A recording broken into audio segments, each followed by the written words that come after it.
ओम शांति दोस्तों, ओम नमः शिवाय। आशा करती हूँ आपका परिवार बहुत कुशल मंगल से होगा और बहुत अच्छे से रह रहा होगा।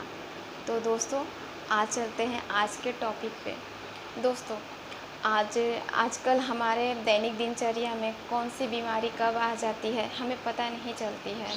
हमारे शरीर में कितने सारे टॉक्सिन्स होते हैं जो हमारे अंदर आ जाते हैं, लेकिन हमें पता नहीं चलता है। टॉक्सिन्स क्या होते हैं दोस्तों? टॉक्सिन्स ऐसी चीज़ें होती हैं जो हमारे शरीर के अंदर जाके हमारे शरीर को बहुत ही नुकसान पहुंचाती है, और यह नुकसान हमें बीमारियों के रूप में प्रतीत होते हैं। जब ये बीमारियों के लक्षण के रूप में हमें प्रतीत होते हैं, तब हमारा जो शरीर होता है वो वीक पड़ने लगता है, ठीक है। और हमारे शरीर को, हमारे बॉडी को रोगों से लड़ने की जो क्षमता होती है, इम्यूनिटी जो पावर होती है, वो कम हो जाती है दोस्तों। तो दोस्तों, ये आखिर टॉक्सिन्स हमारे शरीर में आते कैसे हैं? दोस्तों, यह फलों सब्जियों के द्वारा आ जाते हैं हमारे शरीर में, जिसे जिसे केमिकल्स के द्वारा पकाया जाता है, ठीक है। और वायु के द्वारा हमारे शरीर के अंदर आ जाते हैं। हम जो कॉस्मेटिक्स इस्तेमाल करते हैं उसके द्वारा भी हमारे अंदर आ जाते हैं। तो और भी भिन्न भिन्न तरह की इसकी मतलब लक्षण है जो हमारे अंदर आ जाते हैं। भिन्न भिन्न तरह की चीज़ें जिस तरीके से हमारे अंदर आ जाते हैं बीमारियों के रूप में, ठीक है। तो दोस्तों, हम आज कपालभाति करने जा रहे हैं। कपालभाति करने से हमारे शरीर के अंदर की जो टॉक्सिन्स होती है वो रिलीज होती है। हमारा बॉडी प्योर होता है, ठीक है। क्योंकि हम जब सांस लेते हैं तो सांसों के द्वारा भी हम बहुत सी ऐसी चीज़ों को ग्रहण कर लेते हैं जो हमारे शरीर में जाके बैड इफ़ेक्ट करती है। तो हमें और ये कपालभाति सांसों का मेडिटेशन होता है। इससे हमारी जो सांसें होती है वो प्योर होती है। हमारे जो फेफड़े होते हैं उसमें जो गंदी वायु होती है उसमें साफ वायु भरती है। हमारे फेफड़ों में शुद्ध ऑक्सीजन जाता है, जिससे हमारा शरीर हेल्दी होता है, माइंड हेल्दी होता है।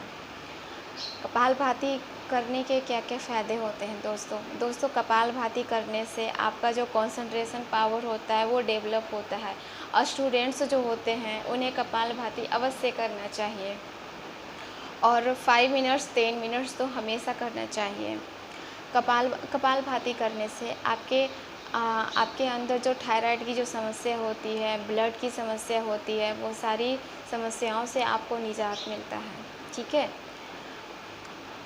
हाँ, कपालभाति करने से आपके अंदर ऑक्सीजन का जो लेवल होता है वो बैलेंस होता है। कपालभाति के अनेकों फ़ायदे हैं दोस्तों, अनेकों फ़ायदे हैं।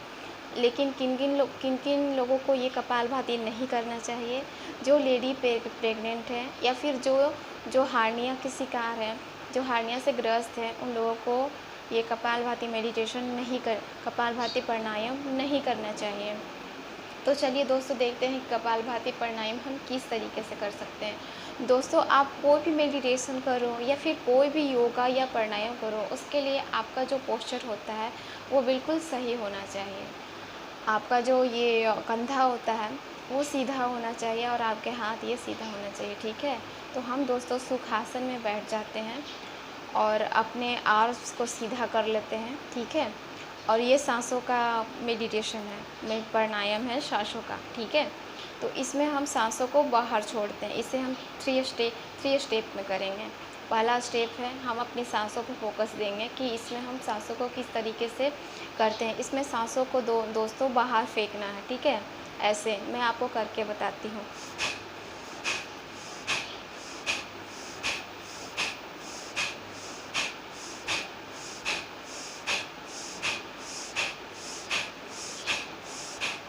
ये फर्स्ट स्टेप हुआ, इसमें सांसों को आपको बाहर फेंकना है। सेकेंड स्टेप में आपको देखना है कि आपका जो पेट है वो सांसों को बाहर फेंकने के बाद आपके अंदर जाता है या नहीं जाता है, 1 सेकेंड के लिए जाता है या नहीं जाता है। तो हम सांसों को फिर से बाहर करते हैं, कपालभाति फिर से करते हैं, ठीक है।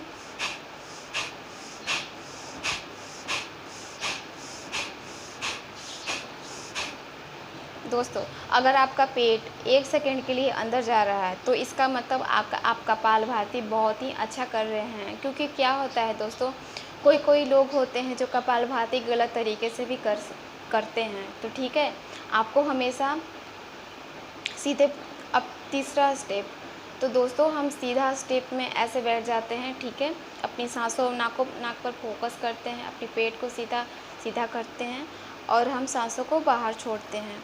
जो जो शुरुआती में कर रहे हैं अभी, जो शुरुआत में बिगिनर हैं, मतलब जो पहले कभी योगा या फिर प्राणायाम नहीं किए हैं, तो वो अगर कपालभाति स्टार्ट कर रहे हैं तो वो सांसों को धीरे धीरे फेंकना स्टार्ट करें। 1 मिनट में 20 पंप भी कर सकते हैं या फिर 10-10 पंप भी कर सकते हैं। ऐसा नहीं है दोस्तों कि कपालभाति ज़ोर ज़ोर से करने से ज़्यादा बेनिफिट होता है। आप कोई भी चीज़ को स्टार्ट कर रहे हो तो पहले धीरे धीरे स्टार्ट करो, उसके बाद जब आप उस चीज़ में फोकस्ड हो जाओ, उसके बाद उस चीज़ को स्पीड करना स्टार्ट करो। ठीक है, तो चलिए दोस्तों हम कपालभाति करना स्टार्ट करते हैं। हाथों को इस तरीके से हाथों को रखेंगे इस मुद्रा में। ओके, आँखों को बंद करेंगे और सांसों को छोड़ेंगे।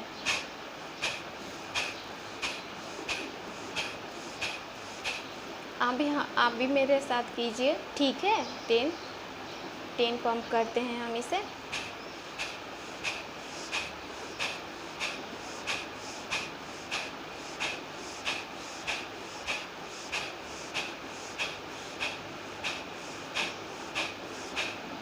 इसी तरीके से आपको सांसों को बाहर फेंकना है।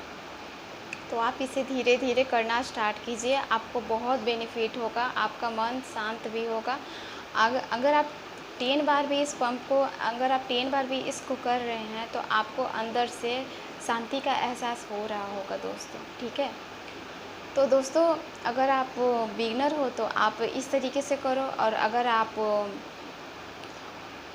करते हुए कुछ टाइम हो गया है तो आप इसे थोड़ा स्पीड भी कर सकते हो। तो चलिए हम इसे थोड़ा स्पीड भी करते हैं। ठीक है, तो देखिए मेरे साथ, आंखों को बंद करते हैं, अपने आर्म्स को सीधा रखते हैं, ऐसे हाथों को रखते हैं। ठीक है, आप हाथों को ऐसे भी रख सकते हो या फिर ऐसे भी रख सकते हो, जैसे आपका मन है आप वैसे रख सकते हो। हाँ, लेकिन रीढ़ की हड्डी हमेशा सीधी होनी चाहिए। ठीक है, तो हम फिर से करते हैं।